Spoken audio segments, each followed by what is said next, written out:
Hi guys, so this video is going to focus on vibrato, which has been requested by a few of you. I will suggest for you to be comfortable with the other two lessons that I've made on tone and bending notes because they will be very helpful in learning vibrato. So I'm going to start off by talking about how you produce vibrato, and then I'll move on to how you use vibrato in your music and when you will use it. So there's two important elements to producing vibrato when you're first starting. The first has to do with your jaw movement, and the second with your airflow. So vibrato is a slight up and down motion of your jaw, and it's a lot less than when you're trying to bend notes. I'll just give you an example of what it sounds like.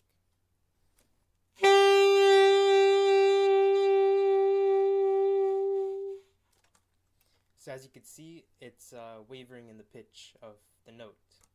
And how you produce this is very similar to bending notes, except you're not going to exaggerate the downward motion, and it's going to be very slight up and downwards motion.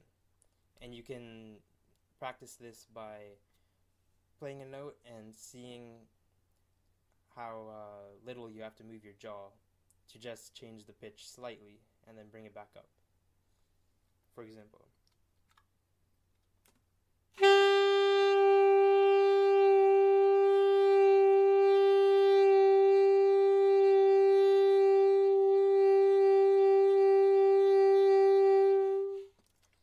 and I would suggest doing it slowly at first and then starting to get faster, just as I was doing.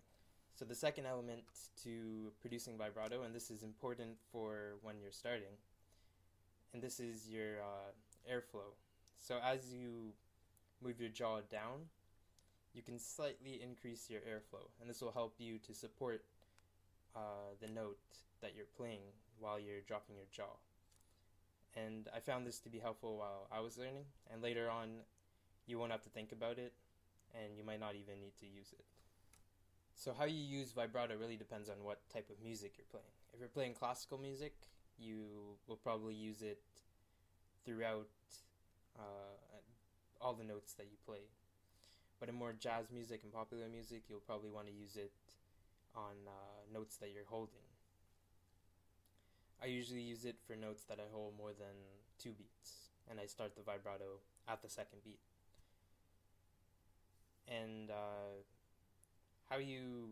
the speed of how you play it, I would suggest listening to other saxophone players and see what you like, because it's really personal on how you want your sound to be. I usually keep it relatively the same speed of vibrato, and near the end I'll slightly slow it down, while also decreasing the volume of the note. For example,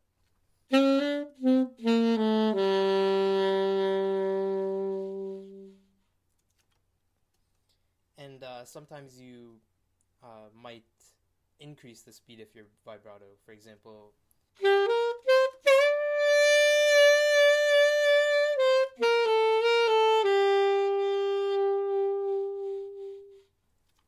so as you can see in that example, as I was in the middle of the phrase and holding that note, I increased the speed of the vibrato and the volume of the note. And then at the end of the phrase, I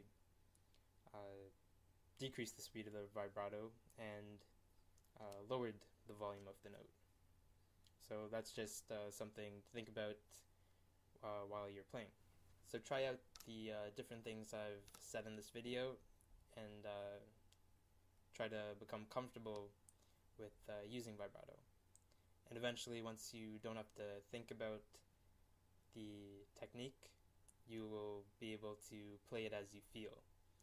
Also, listen to as much saxophone music as you can, and try to find the type of vibrato that you like, or maybe make adjustments on someone's and come up with your own. I hope this video was helpful. Please subscribe, and thanks for watching.